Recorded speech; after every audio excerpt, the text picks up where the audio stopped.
Oh, good morning, and welcome back. I am Kenny Polcari, your host of the party, and today is Tuesday, October 18th, 2022. And I'm back after a short trip that kept me out of the game yesterday, but here I am, ready to talk about what's going on and what happened and what is going on with stocks as they surge on another bear market rally that could actually see the S&P approach 4,000.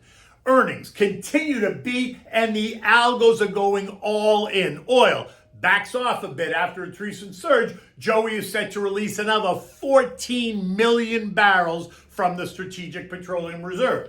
And as the UK Prime Minister trusts a lame duck after only 6 weeks? We're about to find out. What are we having for dinner tonight? We're going to have the French roasted chicken parts. It's simple to make and so good. All right, so the action never ceases to amaze me. Recent moves in the market have been nothing but stunning. Indexes swinging in 5+% moves on a daily basis on what seems like the new norm as the economic data tells the story and earnings are telling us a different story. Stocks under pressure early last week, then they rallied hard on Thursday, October 13th, only to give it all back on Friday the 14th, allowing investors to take a breath over the weekend. And then yesterday on Monday, stocks surged higher, taking back all of the losses on Friday and then taking even more. By the end of the day, the Dow gained 550 points or 1.9%. The S&P was up 95 or 2.6%. The Nasdaq rose 365 points or 3.5%. The Russell gaining 55 points, 3.2%, and the transports added 300 points or 2.5%. Earnings are now being given the credit for all the excitement. The banks leading the charge, every single one of them beating on the bottom line. Not one miss. Now, there may be some concern over parts of their businesses, but in the end, beats across the bottom line have helped to change the psyche, at least for now. In the end, investors and algos have been pleasantly surprised, right? And why exactly? Because they lowered the bar for companies to beat, and then boom, it's all very exciting, right? Especially when the broader market has been in such an oversold position, right? An oversold condition. All you need is just even a small catalyst to set the place on fire. And that's exactly what's happening. The S&P has gained 5% off of the Friday low. The Dow up 6%. The Nasdaq up 5%. The Russell up 4.5%. And the transports up nearly 5.5%. And all heading higher again today. The massive swings in the market underscore how anxious investors remain over the recession, the pace and size of future rate increases, geopolitical concerns, energy concerns, and the coming U.S. midterm elections that are now only 21 days away. The recent economic data proving that inflation is becoming more entrenched, making it that much more difficult for the Fed to control, leaving many to expect continued aggressive rate hikes. Currently, the markets are expecting 75 basis points in November 2nd, and at least a 50 basis point hike on December 14th, understanding that we're going to get 5 more reads on inflation before the end of the year, and that could change the December hike. And if inflation shows continued strength in November and then again in December ahead of the meeting, you can bet that they're going to be forced to at least reconsider the 50 basis point narrative. In fact, they're already starting to do that, which is what caused some of the angst last week. They seem to have forgotten about that, though, yesterday. Now, the rumor yesterday was also, it's being whispered around, that Joey is putting pressure on JJ to go slow on rate hikes in November to help trigger a massive bounce in the markets right ahead of the election. Something that I think is bogus. Why? Because it's clear inflation is the issue. And if JJ keeps his promise, that his focus is to tame inflation, then he has no choice but to raise rates by 75 basis points as expected. In my view, if the Fed pivots at this moment, at the November meeting, after the recent inflation data that we have seen, then I would expect the markets to sell off and sell off big. Why? Because it would once again send a very mixed message to investors in the markets. Let's be clear. The market is pricing in a 75 basis point rate hike in 2 weeks. They have made it clear, right? The Fed has made it clear. The market's made it clear. So any change to that narrative now would be seen as nothing but political and would not help the markets. In fact, I think investors would get very frustrated. right? Loss of credibility. Treasury yields yesterday did back off a bit on the excitement, but they do remain elevated and inverted. This is now the 19th week. The 2-year yielding 4.45%, the 5 years at 4.24%, and the 10 years now yielding just over 4%. And that has been a breaking point for investors, the 10-year above 4%, and will be a level to watch in the days ahead. 30-year rates, think mortgages, are now north of 7% and are only headed higher after the November and the December rate hikes. This week we're getting data on housing, and it isn't going to look pretty, right? Housing starts are expected to be down 7%. Building permits expected to be down 1%. Existing home sales down 2%. And those are just the expectations, right? So reality could be and is likely going to be different, but we'll see about that. Energy is the next issue. After surging 25% since the end of September on the expectation of an OPEC cut, which was quantified last week, oil has since given back about 9% on the idea that the coming recession is going to destroy demand.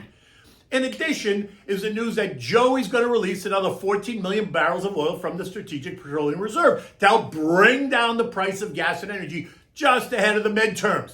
The recent move lower has now taken oil back down and through all three trendline supports, putting it back in the $80 to $86 trading range, right? This morning, oil's down just 13 cents at 85.31 a barrel. My sense is that once we get through the election, Joey's not going to be able to control the price of energy, and it's going to begin its ascent once again. Remember, $100 a barrel of oil is what the call is by year end.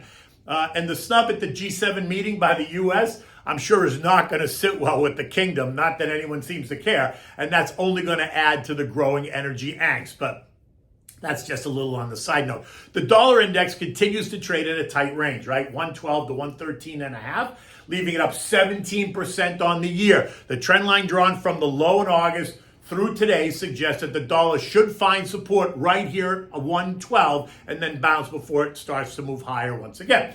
Gold is holding steady at $1,660 an ounce, leaving us in the $1,600, $1,700 trading range as it tries to figure out where inflation is going, where the Fed is going. Are they going to pivot? Are they not going to pivot? And what happens next? On the earnings front, we've already heard from Truist Bank, Signature Bank, Johnson & Johnson, and all three, and Goldman Sachs, and all four have managed to beat the expectation. And all four are quoted higher. Expect to hear more about these results in addition to reports from Hasbro, Lockheed Martin, and State Street.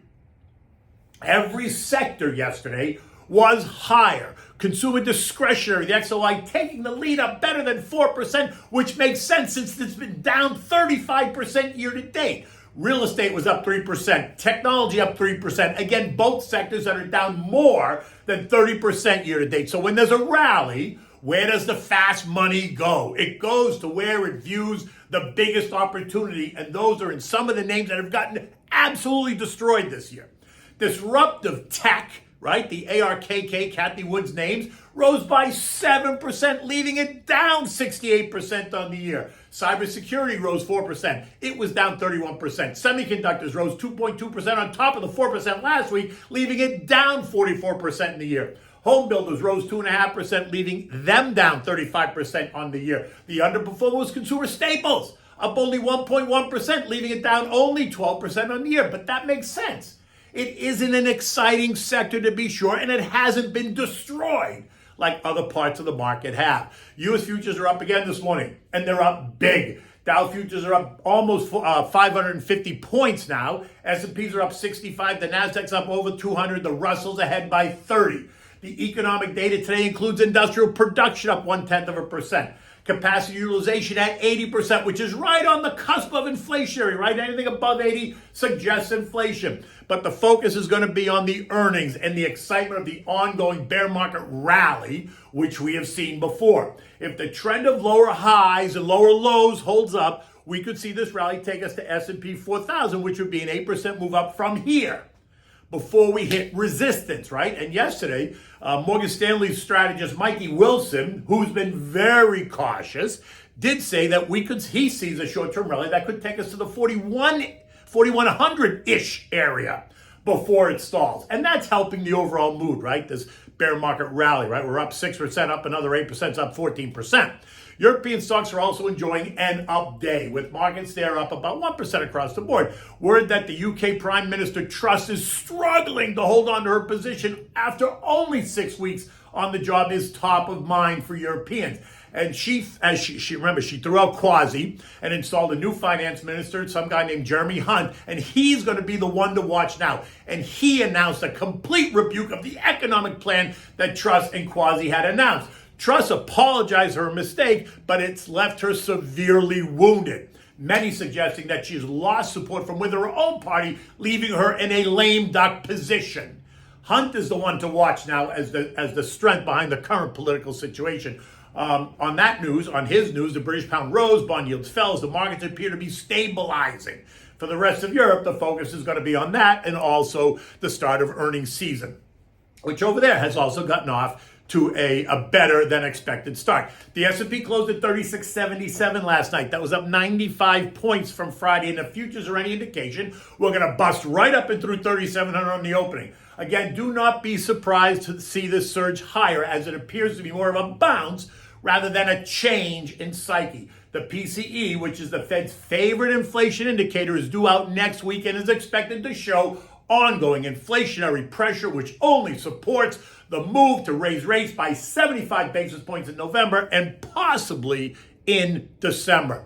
Sit tight as a long-term investor. Stick to your plan. Do not get waylaid. Take advantage of the dollar cost averaging. Take advantage of dividend reinvestment programs. Overweight the big boring names right now.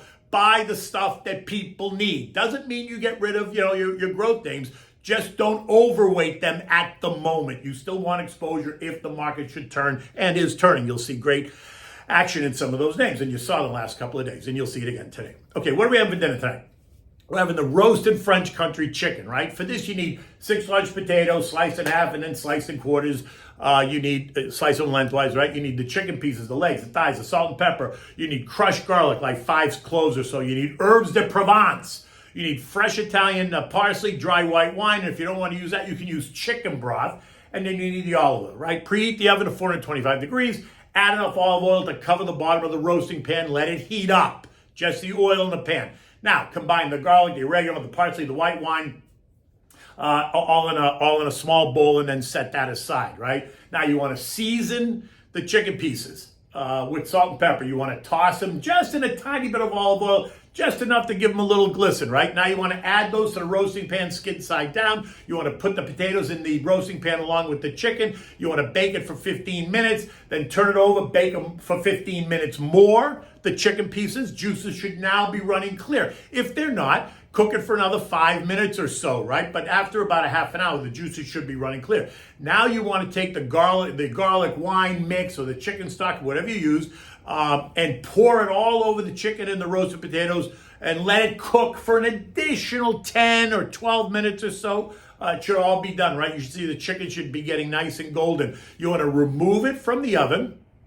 Serve it on a family platter with a large mixed salad dressed in a simple oil and vinegar dressing, right? Don't make this complicated, make it simple. So you got your potatoes, your salad, and you got your chicken parts that are all roasted in this fine marinade. It's really delicious. It's simple to make. You toss it in the oven. If you're running late, doesn't take long. The whole thing, start to finish, might take you an hour. In any event, you can see the day is just getting started. It's sunny out here in South Florida. The sky looks blue. It's going to be a beautiful day, although I understand we're going to get rain off and on for the next 3 or 4 days. In any event, until tomorrow, take good care.